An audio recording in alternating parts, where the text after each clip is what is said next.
Good evening, and welcome to another episode of Gamehater, the show where we play our dubious purchases and review them in the first half hour or so of Blind Run.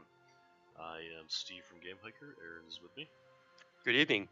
Always the snarky, ethereal voice. So today is Airscape, the fall of gravity. Gravity had it coming. Had it coming. Don't know much about it because that's the nature of the show. Its description on the Steam store likens it to such games as Yoshi's Island and something I've already forgotten. So you can already tell that it has a high opinion of itself. Yoshi's Island is a very high game to compare itself to. Especially when you're yeah, it's very ambitious. Yeah. Especially when you're this little squid guy in a fishbowl space helmet. So it's got some kind of gravity stuff going on. You need to crawl around it, trying to follow in the steps of Mario Galaxy. Yeah, the camera has this kind of weird momentum to it. Right, where it just sort of rocks there. What happens if you just stand there in the corner? Okay, sort of sits like that. Okay. Evens out. Neat. It's kind of nice, but disorienting at the same time. It has a okay, so I can So here's the Mario Galaxy influence. Yep. Interesting way of taking it to a 2D sphere. What happens if you fall in that hole? I might lose my fish. I'd be very cross with you, Aaron. Well, that makes no sense. I mean, why can't you just walk into the middle of the pit there? Look, gravity has very specific directions. It is strongest at the surface of objects. So basically, gravity only works at places where you see grass. Exactly. That's why they call it grassity. Oh. Yeah. I always wonder where the gravity came from. Because none of it came from grass. It should have been very obvious to anyone who would. What? Wait, did you just die from walking off screen? I sure did. See, there's no gravity over there because there's no. Yeah, but most games have the decency of just, making it so you can't keep walking back. Yes. Save me from myself. Oh my. Yeah, so right off the bat, I think that's the first problem, as you pointed out. There's no sense of down. Like even Mario Galaxy, for all its shenanigans, gave you a sense of down, even if they had to. It was always towards the center of a spherical mass. They always made it so that, you could always go anywhere, and they always made it clear that places you can't go, they would build a black hole there. Like, hey, this is a place you don't want to go. It's a black hole. It's bad. Right, it's not saying that you're falling there. It's just a place that's bad. Yep. That was going to be my second point. It's the black holes. Both for informing you of what's a bad idea, and just giving you a sense of which way the gravity's going. It goes towards the black hole. This must be having some issues controlling it. You're like getting slaughtered by those little guys. Yeah, with the way the camera's moving around, I sense the momentum's all weird. Maybe I shouldn't be running. That could be the first problem. Oh, and there's the classic pitfall of the bizarre directional movement genre, which is which way is my stick gonna make me move? Right, because you get up on that little planet there, like, well, there's an enemy coming towards you right away, but you don't know which direction you're going to end up going. So I'm holding left, and I'm going to jump, and now I'm moving to what has just become right. Right. Left. Right. Left. I see. I feel like that description kind of left you behind. No, but I understand. Like, I've been in games like that before, where you have directions changed like that, and it's always awkward, like from game design perspective, because you don't really know which is always going to be the best option, for the player to most clearly understand it. Right, you're just not left with a good sense of the right direction. Okay, well, something. I guess you made progress of some sort. Yeah, I collected some arbitraries. I guess there's Immediately, what's striking me is that we're right now we're just in these tutorial levels, but they're such painfully obvious tutorial levels. Well, at least like you look back at Yoshi's Island, like this game that this wants to be compared to, and Yoshi's Island didn't really have a tutorial level. It had the easy first level. Right. It wasn't a tutorial level. Yeah, this is. I feel like it's kind of a middle ground in that sense. There's the text popping up to tell you to do things. But they're kind of making you discover a lot of it on your own. Yeah. This is really, really wacky controls, by the way. Yeah, this looks terrible. Turning the stick is now turning the screen, which if I have to do anything complicated is going to be a real problem. So if he wears a helmet or like a little bowl on his head so he can live in the land, why didn't he take it off when he's in the water? You think he would? Maybe it has a secret plug of some sort to let Right? the water in. I'm not sure what the deal is with these fish.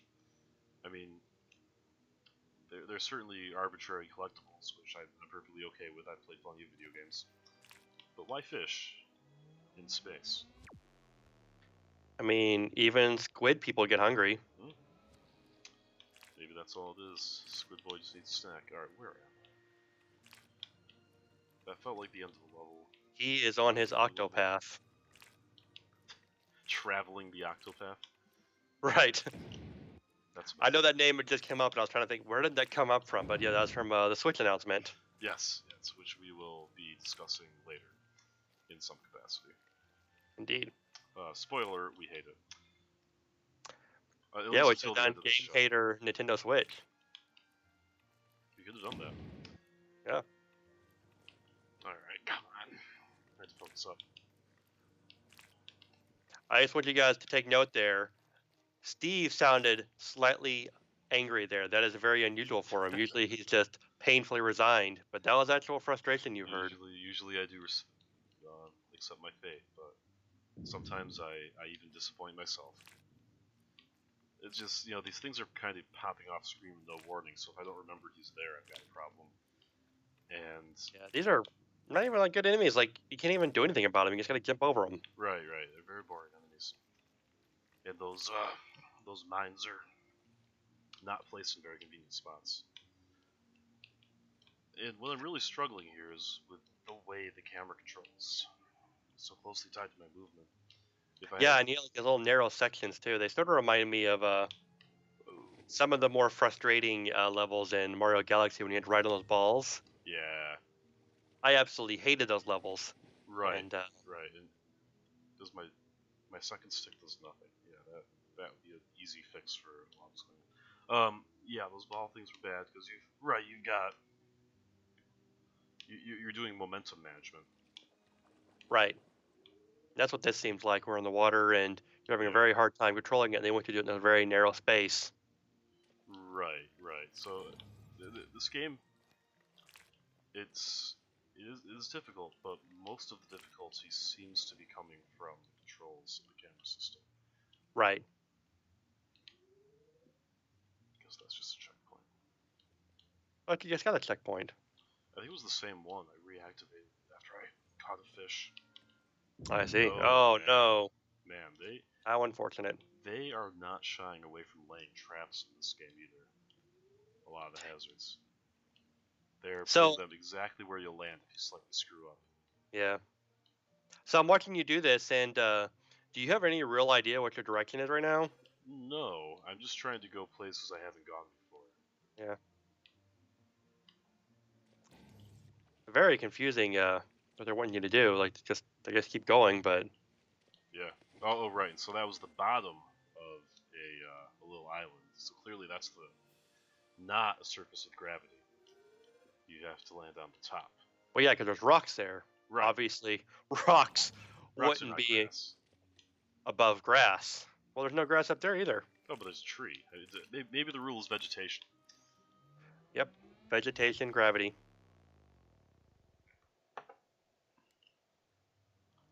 Alright, let's see what fresh hells come from here. Oh, moving enemies in the water. Now I'm screwed. When we started this game out, I didn't think we'd be under the water this much. Like, it has all these dynamics for playing on land, but we've sort of abandoned land altogether. Excuse me. Yeah, I guess the squid should have been the giveaway to be doing a lot of water. You would think that, but that's not necessarily the case in all games starring different kind of squids that are sometimes kids. There are sometimes kids, but this squid is never a kid.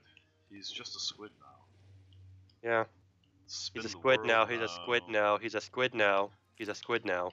He's a squid. He's a squid. He's a squid. He's a squid. He's a squid now. Yes. That song, by the way, was 100% original material on our part, so we'd appreciate it if you guys did not steal that. Yes, please don't. Please don't. We would very much be out with our legions of expert lawyers. That is correct. Which will be whatever law student answers our forum posts. I mean, whatever squid kid. Okay, come on. This is frustrating. This is genuine frustration right now. Because I'm having trouble aiming my squid. Well, I mean, everyone gets that problem once they reach a certain age. You know, the ink blasts don't always go where you expect them to. Yep. You just have to calibrate. Especially when things get all twisty up. Oh, that's just absurd. This is not going well. Like, I'm not even playing it. Even if I thought I had good controls, this would be very frustrating. It does not have good controls. That is the number one complaint. I feel like if you're going to do any kind of game like this where you're constantly adjusting your perspective and twisting around, you have to have absolutely perfectly tight, precise controls, or it's just not going to work. Agreed. At least give me some manual camera control. Like, for one thing, this is a 2D game. Right. So the camera should not be this big of a problem. And 3D games usually go with the dual stick solution. Right. That allows you to have control and try to keep the camera kind of centered on some direction that's meaningful, usually the character's back. And a lot of 3D games will also, the game will just take care of that. The game keeps a perspective that is helpful to, or at least conducive to you progressing in the game. Yeah, I think this could have used that kind of control for the player to do it and not for the game. Yes, yeah. That would be my number one improvement to this game. And you could accomplish that either with a second, stick on the side, or even, just using your L and R buttons, just hitting each side you want to rotate towards. Right. And you can tell by my frequent deaths that I'm having a lot of trouble dodging these guys. Right. Partially because of perspective, but partially I'm having momentum problems. Where he's really slow to start and slow to change directions. Well, you guys got really floaty controls. I'm sort of reminded of a game we played early on in our Gamehater series, Beep. I actually sort of compared this game to this when I first looked at the cover. You turned out to be more right than. Yeah, because it's got floaty controls, but at least Beep knew not to go twisting the camera everywhere.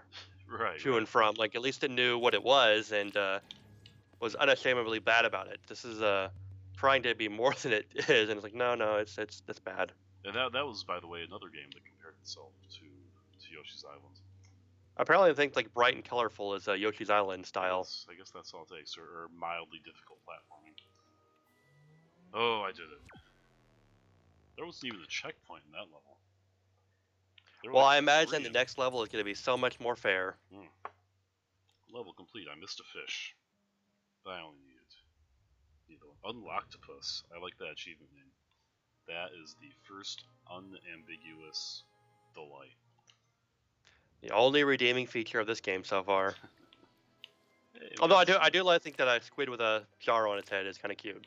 Yeah, I do love the character design. Well, he does have ears, and that's throwing me off now that I've noticed the ears. Well, we're actually on a regular platforming level again, so maybe it'll have a chance to redeem itself a little bit. Maybe.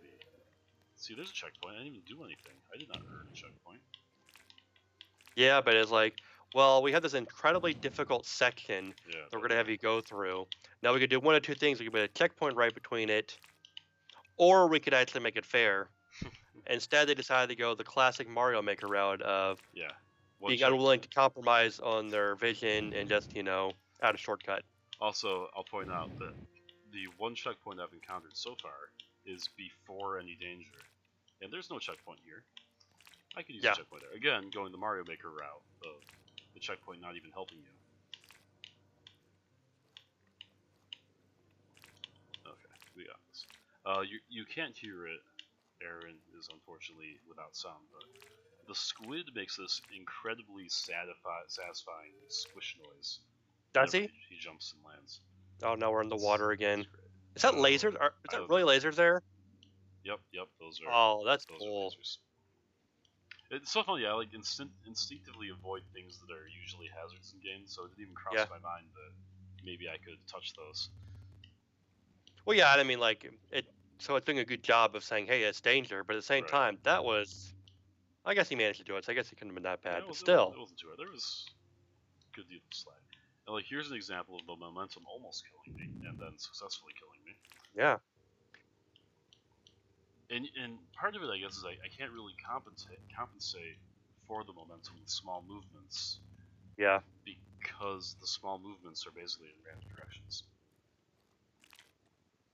I've never just been a fan of any kind of like water level where they want you to like sort of thread the needle. Oh, like agreed. Even when Mario does it, I don't like it. Yep. The only water levels that I really appreciated are like Donkey Kong Country games where you have the swordfish. Right. Because he good old Engardy. Yeah. All right, I'm gonna regret this. No. Oh wow, look, it worked out. Yeah. Oh boy. Whoa. Oh. You actually handled that level quite well. That went pretty well. Thank you. Oh, you saved a jellyfish. Oh, it's an octopus. The octolings are allies in this game? Apparently so. You know, I'd be pretty satisfied thinking of this game as some kind of Splatoon prequel. 5,000 years ago, before the squids rose out of the ocean, and not long after humanity's defeat. But gravity fell, and the squids were released. Now they are kids. The squids believed that gravity fell, but the octolings believed that gravity rose. Only one can be right. Now they are locked in an eternal ideological warfare expressed in paint. Whose graffiti is most powerful? Yeah, I think that's almost a better backstory than the one they came up with. It is missing a certain element of religious rivalry in the real game. It's true. Well, they have announced a sequel, so maybe they'll finally get that aspect of the game right. The Church of the Octoling shall rise again. Yeah. If they decide to do like a Splatoon like tactical game, then they'll have plenty of time to get that kind of stuff covered. Splatoon Warriors. Yeah. I'm sure that's coming. Alright, this is a hunt for switches. I'm pretty stoked about that. Oh, so you actually have something different you can do now. Yeah, so those black bars over there are very likely Switch released. Black bars over there. Oh man, I was not quite short enough. Those are some evil, nasty Pokeballs. See, like that one, I just kind of got lucky, and there was nothing trying to kill me, because that was not the direction I wanted to be going. Oh, how could a developer miss the point Galaxy so hard? It's bumming me out. Yeah. Well, I mean, like, the vision of Galaxy was that they had this cool concept that they used it, but they never let it overpower the game. Right. At the end of the day, it was a really responsive technical platformer with inventive level design and good mechanics and a reasonable camera system, and, I repeat, a good sense of where down is at all times. Yeah. Well, in Super Mario Galaxy, gravity hadn't fallen, though. Gravity was exactly where it was supposed to be. Gravity was still there. Gravity had power.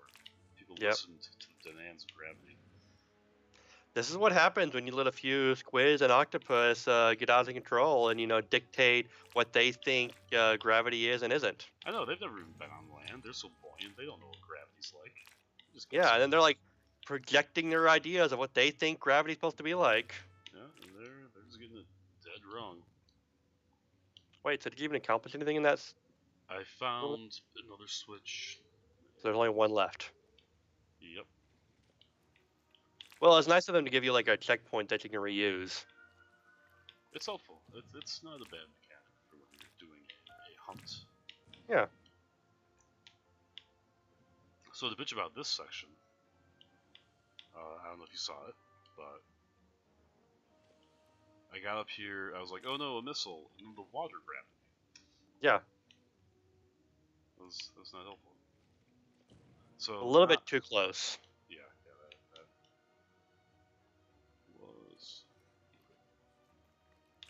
I guess seeing that, it sort of like justifies those little warp star things that you had in Super Mario Galaxy. Like, I always thought those were kind of tedious, but it sort of gives them a good, reason for existing, because you can see where you need to have that little space there to be able to jump and not worry about landing on another planet. Yeah, I think design-wise they were load screens, but they turned out to enhance the game. Yeah, keeping some of the mechanics under control.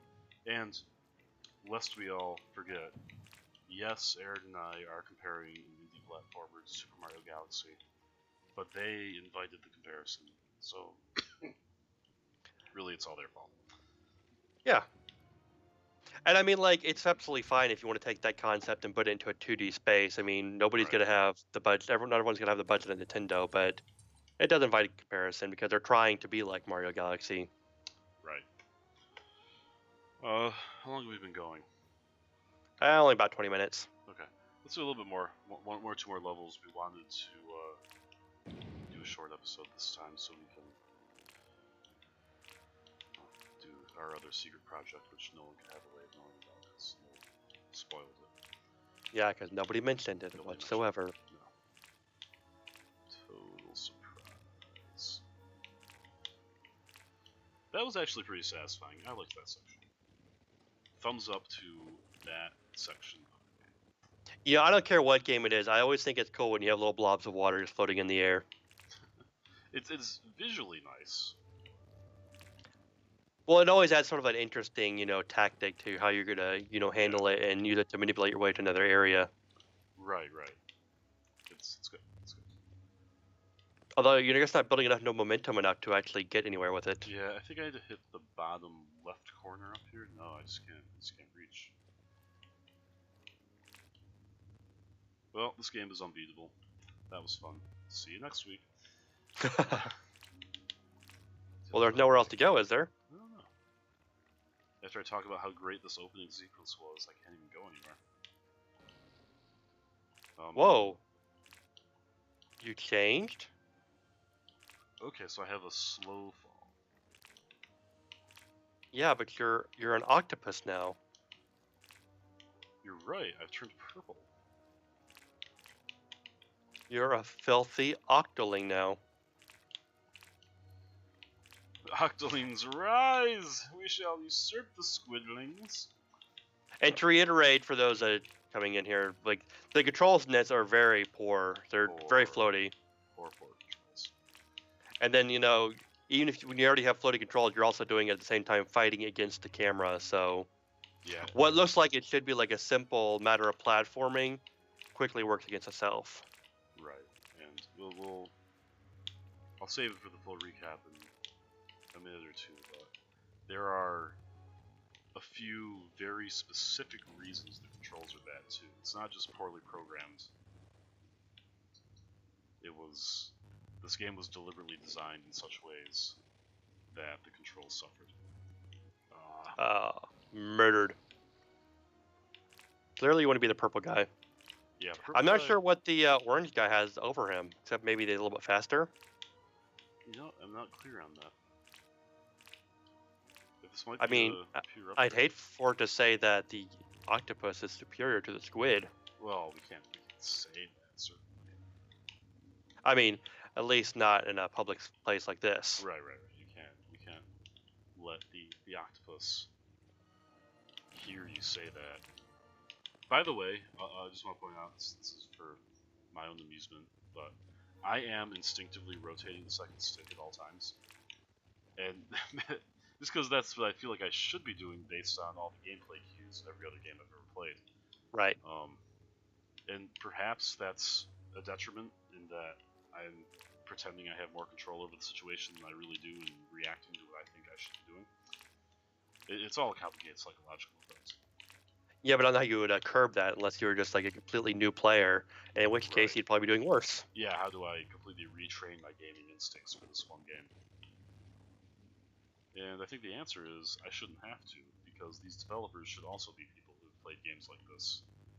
Well, yeah, because I mean they're citing other games they've played. They've clearly, got ideas from other games. Maybe they only looked at the back of the box or some trailers. It's possible. The infamous fake gamers. They're always developing games, left and right. Yeah, acting like they know what video games are and then they don't. Video game design seems like a lucrative major, perhaps. I will change to that. Accounting seemed fun and all. Actually, accountants probably play video games too. Business I mean, what kid hasn't looked at, a balance book and thought, man, I would love to do this my entire life. Meet anyone who's ever played Dungeons and Dragons. That is nothing but counting with monsters. So this section, let's talk about how horrible this section is. Okay. To completely micro criticize this game, I've got to shoot myself up this water pool. I'll go grab that checkpoint again real quick. Yeah, shoot myself up the water pool, dodge 2 enemies in rapid succession while the camera's still stabilizing. Grab the fish while the enemy is shooting right at me, and do all that again in reverse to escape. Even through all that with the bad controls, I gotta applaud you for some more precision playing there. Yes, well, gotta rise to the challenge. I appreciate that I interrupted your compliment to get hit in the face by a completely predictable linear motion obstacle. Yeah, well, nobody's perfect, right?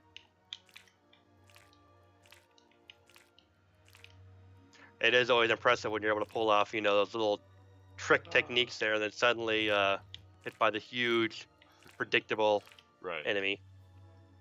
That's how it goes. You think you've succeeded. So those got like little people in them, like you can see like little eyes in them. Oh, that's kind of cool. See, I don't even need to go there anymore. Alright, I cannot jump up through platforms. It seems like at what part of the water bubble you get into, like it's aiming you towards jumping towards it. It is, yeah. It's definitely pushing me that way. Maybe that's why I keep doing it. Okay, so I want to continue going this way. So what keeps happening is I'm just kind of Luigi slipping off this ball. Let's try not doing that. That seems like a good strategy. Hey, that's a good strategy. Yeah. Suck less. Octopi. Achievement unlocked. Octopi. That is not the correct plural of octopus. Hey, this is the future. Anything can happen. The octolings have revised the spelling of the word. Excuse me. All right, so let's stop there and go to our final analysis. Okay. Bad. Let me just read the description. Pull it up real quick. Go to the store page. Inspired by Mario Galaxy, Yoshi's Island, and Echo the Dolphin, Airscape is a fast-paced, ultra-challenging 60-level action platform. It goes on more specifically. So, I just want to establish we're not just arbitrarily picking up amazing Nintendo games to compare this thing to. They want us to be thinking of those games. So I mentioned before the controls, and I'll break down again why they're failing so bad. Number one, the momentum's kind of weird. It's takes a while to start and stop and change direction. And that's fine. A lot of games don't have super tight, impossible momentum, and real world things do slip around a little bit.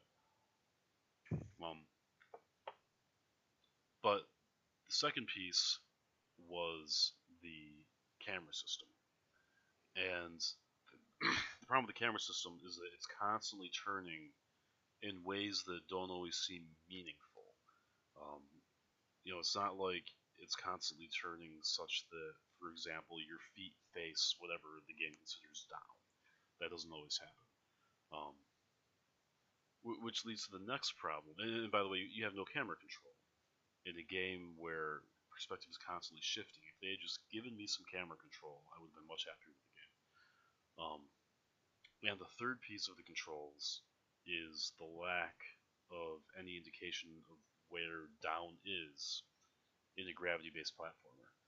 I pretty quickly learned that when I was on land, the top of the land structure held gravity, which is not how gravity works in real life. That's not what Isaac Newton taught us. But again, so when you're trying to play tricks with the gravity, it's really confusing, and the pitfalls everywhere. So all those combined now made the game really cumbersome and irritating to play. Give you a chance to talk. Yeah, I mean, was like I guess go back to camera control. Like going back to like the very earliest 3D games, like camera control was always such a struggle for 3D games, trying to figure out, the best way to give the player control over it, or to, restrict the player from having control at all. Yeah, Like, it took like a long you had time. Mario 64, where they had the whole complicated thing with the C stick to, control the camera, or you had like a Crash Bandicoot game where the camera control was fixed the entire time, and that's just they sort of figured out how they were going to do it. Right. A 2D game never really needs to have that. Like a 2D game is immune to that problem. So it's completely bizarre that you would make a game and introduce this as a problem that doesn't even need to be a problem. Right. Right. Well said. They found a problem and they injected it into their Yeah. It's a problem that didn't even exist. It's almost insulting. right. Right. Good things. The art style was nice. The music was nice. It had a nice, cute aquatic theme. I In a game that controlled better, I would have enjoyed the floating bubbles of water. They're often a pleasure to go through in other games. Right. Um, It definitely is a game that looks like they put a lot of work to it. Definitely more than, something like Beep we did before. This is a yeah, game that a lot of love was put into it. It's just a little right. bit misguided. Yeah, this is a game that could be a lot of fun if you control it better. Beep was a low effort platformer in a lot of respects. This was not. These guys were trying. Um, they just never quite sorted out the perspective problems. Right. And there were some nice platforming segments. I liked the switch hunt. Those last few levels we played were actually, fairly decent levels. They were for sure. And I know I picked out one specific spot, but that's just me being a dick. Um, Not really representative of my thoughts on the level design in general. Right. Yeah, so I think that about really covers everything we could say about that game. Yeah, So what would you say your final rating is? man, this doesn't fit into the usual scheme, but I'm mostly just shaking my head in well-meaning disappointment. I think I'm going to do the reverse Miyamoto, where my thumb goes up and then it goes down. That's